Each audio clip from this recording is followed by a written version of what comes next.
Hey everybody, hey guys doing out there today? Welcome back to another episode of Halloween at the Manor. So this is going to be our haunt update video number 16, and sadly probably the last haunt update video of the season. I honestly have no more left to do, no more projects, no more ideas. I think this is pretty much it. In our last video, our sneak peek video, fundraising event for the dog's den, I kind of gave you guys a walkthrough of the front yard and the backyard, and then on Halloween night I will give you a walkthrough of both of those, but at nighttime. But yeah, I just want to thank you guys so much for all the support, for watching the videos, for saying such nice things. Vanessa and I really appreciate it. But yeah, this one's probably going to be it. We will have some more, of course, more videos coming for you. I think we're going to have a couple here that I think you guys are really going to enjoy. Probably within maybe the next week or two. I think you guys are really going to like these. But this video here predominantly is I decided to make a static groundbreaking zombie prop, and that's pretty much what this video is. There's a couple of little things here and there, but that's pretty much it. But anyway, hope you guys enjoyed this one. Hope you guys are interested, and why don't we go ahead and check out this last haunt update video for the 2025 season. So let's go. Well, we just had another casualty here. Vanessa and I just carried up all of the pieces for the Predator of the Night out of the basement, and as we were trying to get the torso onto the legs, the leg thing broke in two. So I guess there is no Predator of the Night this year. I think at this point all you can do is laugh, and I guess I can try to see if I can get another piece from Home Depot, but probably not. But sorry guys, no Predator of the Night this year.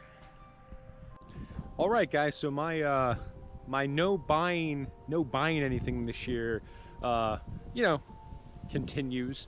I went to Home Depot today just to get boards. I just needed some boards, that was it.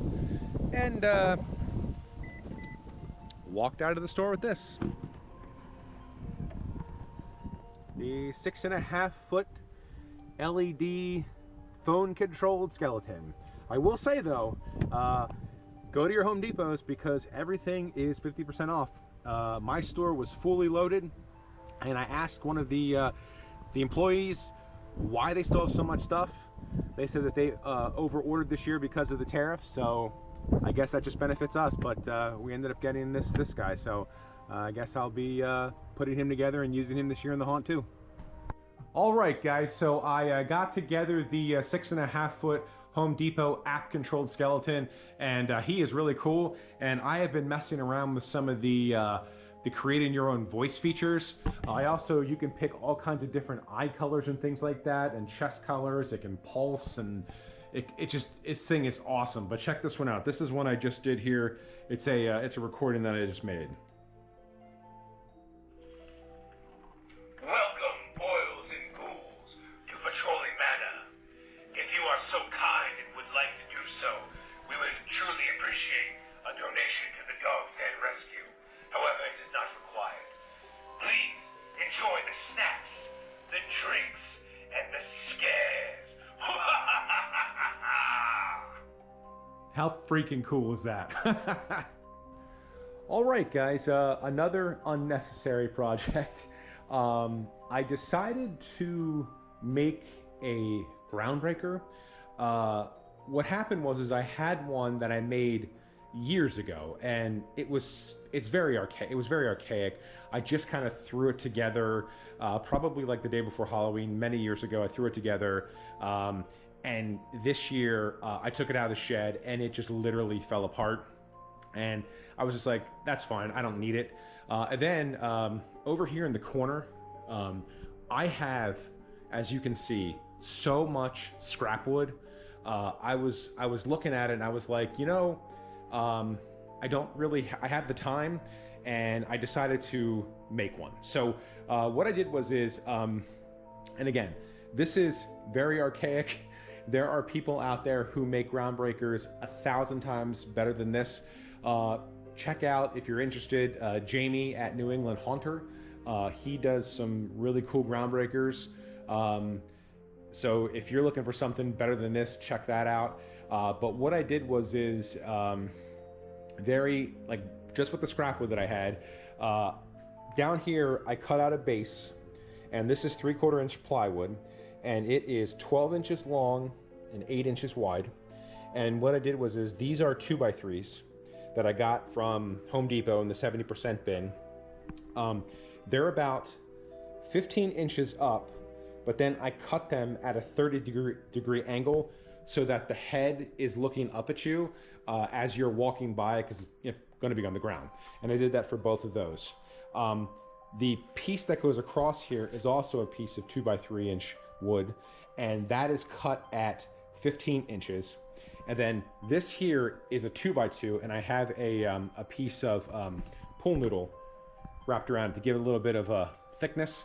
I think this is cut at, I forget, was it 12 inches or 13 inches? I forget. You might have to play around with it, but it's just like extending its arm out here, and then I have the arm coming down here. You can make these pretty reasonably. Like I said, I used all scrap wood for this. Everything I got, all the wood I got used for this was out of the 70% off bin. The hands are what I use for all my statics. They are the Spirit Halloween groundbreaking hands. You can get 2 of these for $9.99. This is just a foam head, styrofoam head I got from Walmart. At my local Walmart, they're like $6. And then, you know, I just use some pool noodles to kind of beef up the shoulder area. And then this is still a piece of that old pool raft that I have. I just kind of cut it to give it like a little bit of thickness in the chest area. And then as far as the shirt goes, this was an old shirt that Vanessa's no longer wearing, so I just used that. But this is what it looks like now. I did order a mask today, a used mask. It's a Ghoulish Productions one, a zombie one, but it probably won't get here for a couple of days. So this is kind of what it looks like here. Now what I want to do is, I want to give it the illusion that it's coming out of the ground. So I have spray foam here, and what I'm going to do is I'm going to build, I guess, a circular base. I have to look and see what kind of wood I have, but I'm going to build a base and put this on top of that, and I'm going to spray foam all the spray foam around it, and then spray paint it this dark brown color to make it look like dirt.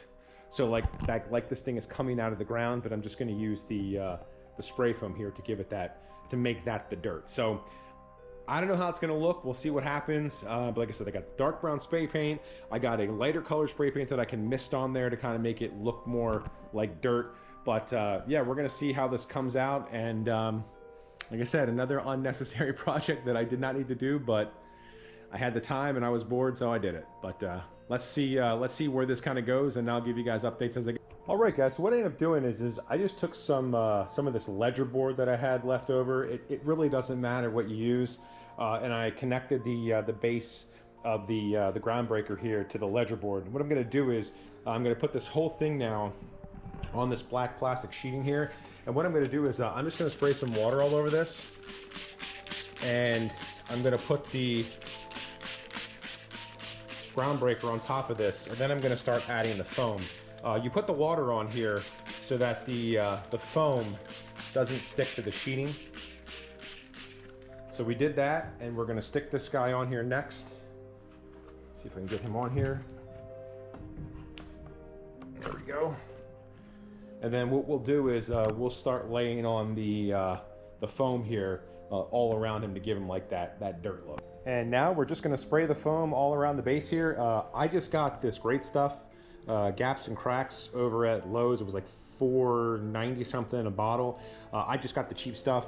Normally I like to use Loctite, but I'm just going to use the cheap stuff for this one. So all we're going to do is we're just going to start going around here.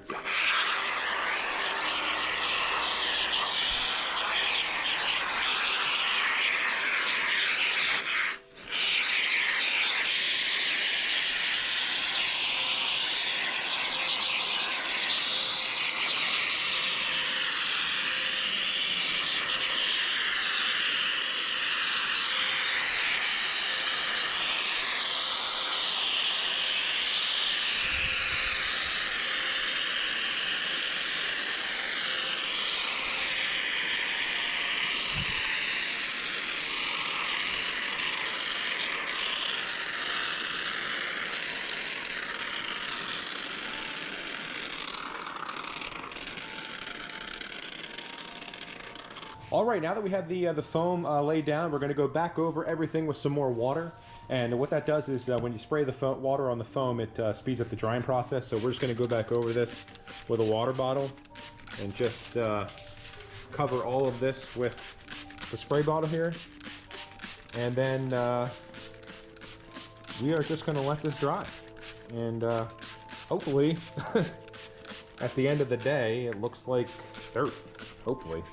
I don't know. I've never done this before. I just thought about it today and I was like, use spray foam.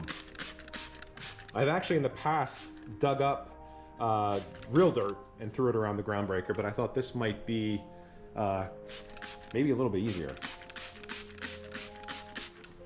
So there we go. So now we're just gonna let this dry. All right, guys, so it's the next day and I let the foam dry overnight, and I should have mentioned yesterday, if you don't want the foam to stick to black plastic sheeting, or if you want to put cardboard underneath or a trash bag or anything, spray the water. If you want it to stick, don't spray the water. So I sprayed the water, and as you can see, I can get this guy right off the sheeting, and that's what it looks like. But now that I was thinking about it, maybe I should have let the sheeting on there so that I would have a black plastic sheeting layer when I put it on the ground, but I wasn't really thinking about that. So anyway, I'm going to now look at painting this guy, painting the bottom here. I might start off with black first so that it gets into all like the nooks and crannies and everything, and then go over the black with the dark brown, and then I might dry brush on some of the like that nutmeg color, that lighter brown color. But anyway, why don't we go ahead and we'll get going with that. All right, guys, so I started off here with black spray paint on the foam because it's what I have the most of, and I try to get in all of the nooks and crannies and stuff like that as best I could. Now what I'm going to do is I'm going to start to spray on this this satin espresso brown color to give it that the dirt look. All right, guys, so we got the satin espresso color now on the foam. So what I'm going to do is I'm going to dry brush on now some of the nutmeg color that I use on my fencing to make it look like rust. I think that'll give it a nice combination of colors. So I'm going to go ahead and put this on next, this nutmeg brown, and just dry brush that on lightly and kind of see what it looks like. All right, guys, so I got the Groundbreaker finally finished now. I got the mask in today from eBay, and this was a pre-owned mask. It's by Distortions Unlimited, and I think it looks pretty cool. You know, like I said, it's perfect for what I wanted. I didn't need a brand new mask, and I actually wanted this one, and brand new, they're like 60 bucks, and I didn't need that. But anyway, this is how he ended up turning out. As far as the dirt, I did try dry brushing on the nutmeg paint, but it just wasn't giving me the color that I wanted. I ended up misting on some of that caramel spray. I don't know, it looks okay. I try to like cut it down more, and I don't know. I think from a distance it looks like dirt, and I think people will get it. It's okay, that's the best I can say. But overall, I'm happy with him. I think, you know, like right now I have him where like when people are walking down the path, you know, he's going to be like looking up and reaching up, and I think that's going to be cool. I even put this like lantern next to him so people will see him. But yeah, I mean, overall I think he's okay. But I think he'll be fine in the haunt, and I said it a million times before. You know, this is not a Distortions Unlimited prop. This is just something that I made with scrap wood and some foam and, you know, a cheap mask I got off of eBay. So anyway, I think I'm gonna end the video here. I really want to thank you guys a lot for watching this one. Really appreciate it. Hope you guys have a great rest of your day. Take care, and we will definitely see you guys in the next video. Bye.